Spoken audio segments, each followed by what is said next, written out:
Hello students, my self Sachin and इस video में हम लोग बात करने वाले हैं प्लांट्स किस तरह से वाटर को एब्जॉर्ब करते हैं।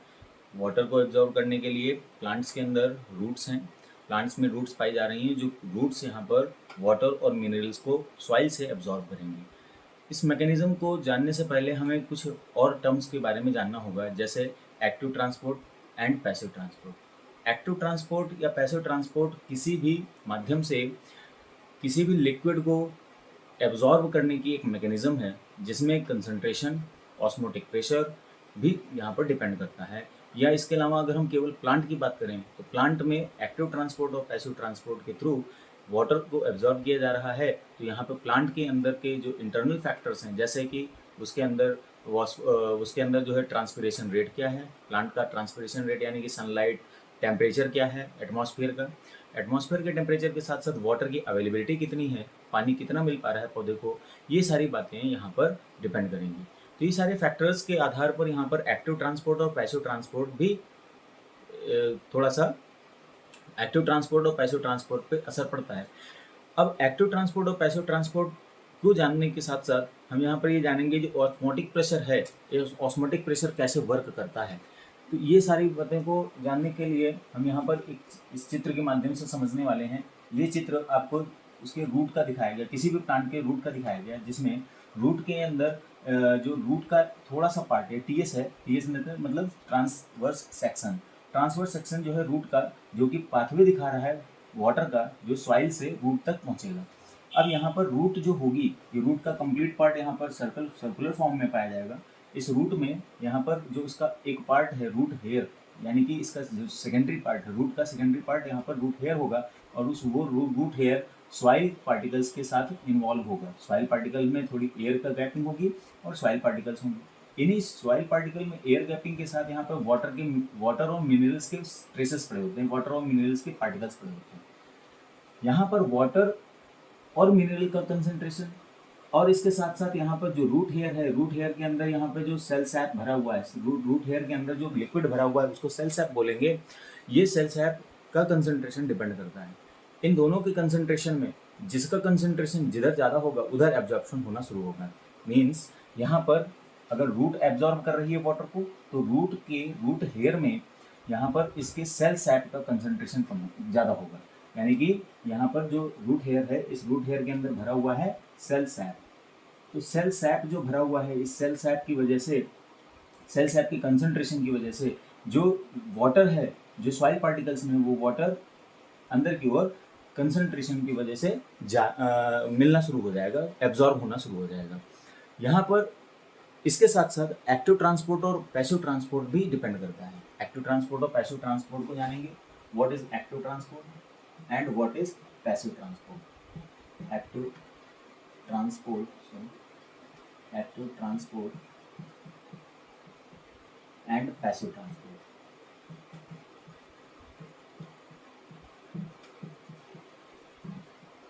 एक्टिव ट्रांसपोर्ट की जब बात करेंगे तो एक्टिव ट्रांसपोर्ट में किसी भी ऑर्गेनिज्म की मेटाबॉलिक एक्टिविटीज़ को भी इन्वॉल्व किया जाता है। मेटाबॉलिक एक्टिविटीज़ का मीन्स ये हुआ कि यहाँ पर जो एक्टिव ट्रांसपोर्ट या एक्टिव एब्जॉर्प्शन भी कह सकते हैं, एक्टिव एब्जॉर्प्शन जब होगा तो ये एक्टिव एब्जॉर्प्शन में यहाँ पर वाटर के द्वारा रिक्वायरमेंट जनरेट की जा रही है, और उस रिक्वायरमेंट की वजह से यहाँ पर ये जो एब्जॉर्प्शन है वो शुरू हो जाएगा। कहने का मीन्स ये है कि वाटर की अवेलेबिलिटी जब प्लांट के अंदर खुद से कम होगी, तब यहाँ पर वाटर ऑटोमेटिकली प्लांट के अंदर एब्जॉर्ब होना शुरू हो जाएगा।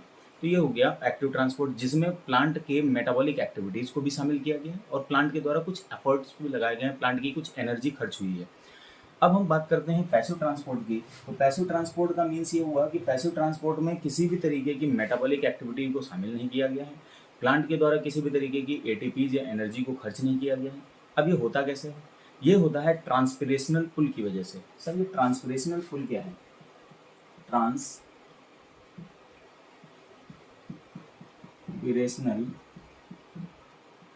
पुल, ट्रांसपिरेशनल पुल ये है कि मान लिया कोई पौधा है, इस पौधे की पत्तियों के द्वारा यहाँ पर वाटर को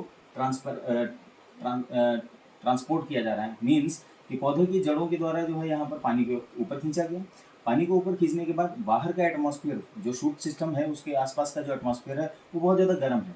बहुत ज़्यादा हॉट होने की वजह से यहाँ पर ट्रांसपोर्ट जो होगा वाटर का वो बहुत तेज़ी से होगा, यानी एवोपरेशन जो होगा वाटर का वो बहुत तेज़ी से होगा, जिससे वाटर का लॉस होने लगेगा। अब वाटर का लॉस होगा तो इस वाटर लॉस की वजह से एक सेक्शन यहाँ पर जो है वाटर बाहर की ओर निकल रहा है, और यहाँ इसी का ही जो ट्यूबुलर सिस्टम है यानी कि जाइलम, इस जाइलम के थ्रू यहाँ पर ट्यूबुलर सिस्टम में सेक्शन क्रिएट होता है जो कि नीचे रूट हेयर्स में जो यहाँ पर वाटर है, वाटर प्रेजेंट है, वहाँ पर सेक्शन क्रिएट होकर के वाटर ऑटोमेटिकली ऊपर की ओर उठना शुरू हो जाएगा।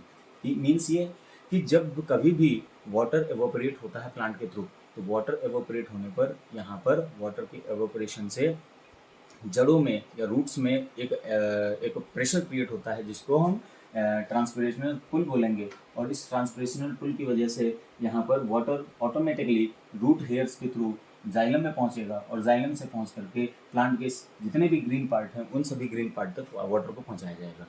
तो यहाँ पर रूट हेयर में रूट का कंसंट्रेशन, रूट के अंदर रूट हेयर में जो सेल सैप है उसका कंसंट्रेशन ज़्यादा है, जिसकी वजह से यहाँ पर कंसंट्रेशन ज़्यादा है और बाहर का कंसंट्रेशन कम है सॉइल के अंदर।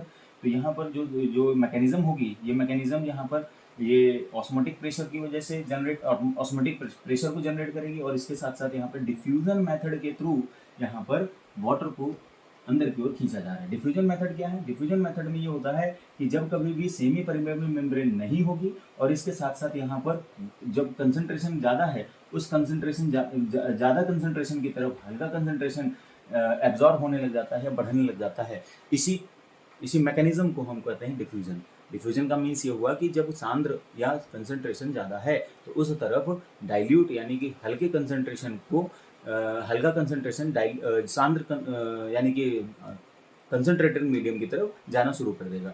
इसको हम डिफ्यूजन या विसरण कहते हैं। डिफ्यूजन या विसरण यहाँ पर काम कर रहा है।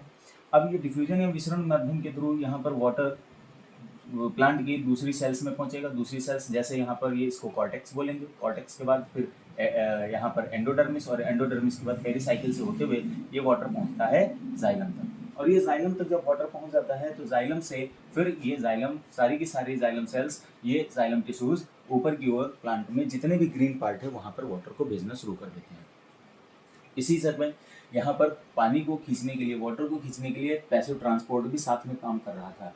जैसे आपके पास कोई एक पाइप है, उस पाइप में ऊपर की ओर से सक्शन क्रिएट होता है। मान लिया उस पाइप का एग्जांपल हम ले रहे हैं यहाँ पर प्लांट को देते हुए, पाइप में हम ऊपर से सक्शन क्रिएट कर रहे हैं तो वाटर जो है नीचे बी पार्ट से ऑटोमेटिकली ऊपर खींचना शुरू हो जाएगा। जैसे मान लिया कोई पाइप है और ये पाइप वाटर में डिप है, इसका बी पार्ट डिप है और ए पार्ट से हम सेक्शन क्रिएट कर रहे हैं ऊपर की ओर वाटर, ऊपर की ओर एयर को हम, इसके अंदर की एयर को हम खींच रहे हैं, तो इसके अंदर जो भरा हुआ वाटर होगा वो ऑटोमेटिकली इस पाइप के अंदर ऊपर उठना शुरू हो जाएगा। ठीक यही कंडीशन यहाँ पर रूट हेयर्स में भी होती है। रूट हेयर्स के थ्रू यहाँ से वाटर सेक्शन क्रिएट मतलब ट्रांसपिरेशनल पुल के थ्रू यहाँ पर सेक्शन क्रिएट होगा और उसके थ्रू वाटर ऊपर की ओर उठना शुरू हो जाएगा। ऐसा क्यों हुआ? ऐसा इसलिए हुआ क्योंकि यहाँ इस रूट के पहले ऊपर जो प्रेजेंट है पत्तियाँ या पत्तियों के अलावा जो ग्रीन पार्ट है वहाँ से वाटर एवोपरेशन होकर के बाहर की ओर निकल रहा है। लगातार वाटर एवोपरेट होकर के बाहर की ओर निकलता जा रहा है, जिसकी वजह से यहाँ पर ट्रांसपिरेशनल पुल जनरेट हो रहा है। ट्रांसपिरेशनल पुल की वजह से वाटर ऑटोमेटिकली ऊपर की ओर जाएगा। तो इस तरह से यहाँ पर वाटर का एब्जॉर्प्शन रूट के द्वारा होता है। अब बात आती है कि सर एक्टिव ट्रांसपोर्ट और पैसिव ट्रांसपोर्ट क्या दोनों ही प्लांट में पाए जाते हैं? जी हाँ, एक्टिव ट्रांसपोर्ट और पैसिव ट्रांसपोर्ट दोनों ही प्लांट में पाए जाते हैं। डिपेंड ये करता है कि प्लांट किस कैटेगरी का है या प्लांट का एटमॉस्फेयर कैसा है, प्लांट किस जगह पर पाया जाता है। अगर प्लांट ऐसी जगह पर है जहाँ पर बहुत ज़्यादा टेम्परेचर रहता है, इसके अलावा प्लांट ऐसी जगह पर है जहाँ पर टेम्परेचर के साथ साथ वाटर की अवेलेबिलिटी कम है या वाटर की अवेलेबिलिटी ज़्यादा होती है, तो ऐसी कंडीशन में यहाँ पर ट्रांसपिरेशनल पुल भी ज़्यादा जनरेट होगा, यानी कि एवोपरेशन ज़्यादा होगा। टेम्परेचर ज़्यादा है, सनलाइट ज़्यादा मिल रही है, इससे एवोपरेशन ज़्यादा होगा, एवोपरेशन ज़्यादा होगा तो ट्रांसपिरेशनल पुल ज़्यादा होगा, और ट्रांसपिरेशनल पुल ज़्यादा होगा तो वाटर का एब्जॉर्प्शन भी बहुत तेज़ी से हो रहा होगा। बात करते हैं एक्टिव ट्रांसपोर्ट सिस्टम का किन पौधों में पाया जा रहा है। तो एक्टिव ट्रांसपोर्ट सिस्टम उन पौधों में पाया जा रहा है जो पौधे शैडी एरियाज में रहते हैं, जहाँ पर वाटर का ट्रांसपोर्ट जो है या वाटर का एवोपरेशन बहुत धीमे धीमे होता है, बहुत कम होता है। तो ऐसी जगहों पर वाटर जो है बहुत धीरे धीरे एब्जॉर्ब होगा, और धीरे धीरे एब्जॉर्ब होगा क्यों? क्योंकि इसके साथ यहाँ पर जो है प्लांट के मेटाबॉलिक एक्टिविटीज़ के लिए वाटर ज़रूरी था, और ट्रांसपिरेशन में वाटर ज़्यादा, ट्रांसपिरेशन में वाटर कम जा रहा है, जिसकी वजह से यहाँ पर ये वाटर एब्जॉर्ब होगा एक्टिव ट्रांसपोर्ट सिस्टम के थ्रू। तो एक्टिव ट्रांसपोर्ट या कहोगे एक्टिव एब्जॉर्प्शन। एक्टिव एब्जॉर्प्शन तब पाया जा रहा है जहाँ पर टेम्परेचर कम है, और टेम्परेचर कम होने के साथ साथ मेटाबॉलिक एक्टिविटीज़ को शामिल किया जा रहा है। पैसिव ट्रांसपोर्ट या पैसिव एब्जॉर्प्शन तब बोला जाएगा जब जो है प्लांट की मेटाबॉलिक एक्टिविटीज़ को शामिल नहीं किया गया, प्लांट में ट्रांसपिरेशनल पुल जनरेट हुआ, और ट्रांसपिरेशनल पुल के जनरेट होने की वजह से लगातार पानी एब्जॉर्ब होगा। तो इस तरह से हमने यहाँ पर वाटर के एब्जॉर्प्शन के बारे में एक ओवरव्यू लिया। वाटर के एब्जॉर्प्शन क्या है, वाटर के एब्जॉर्प्शन के बारे में अगर आपको अच्छे से नहीं समझ में आया है तो प्लीज़ कमेंट करिए, और अगर आपका कोई क्वेश्चन है तो प्लीज़ कमेंट करिए, और अगर कोई जानकारी पूछना चाहते हैं तो उसको भी आप पूछ सकते हैं कमेंट के थ्रू। Thank you. आज के लिए इतना ही रखते हैं, और कोई अगर दूसरा टॉपिक आपको रिक्वायर्ड है या दूसरे टॉपिक के बारे में जानना चाहते हैं तो प्लीज़ कमेंट में बताएं। Thank you.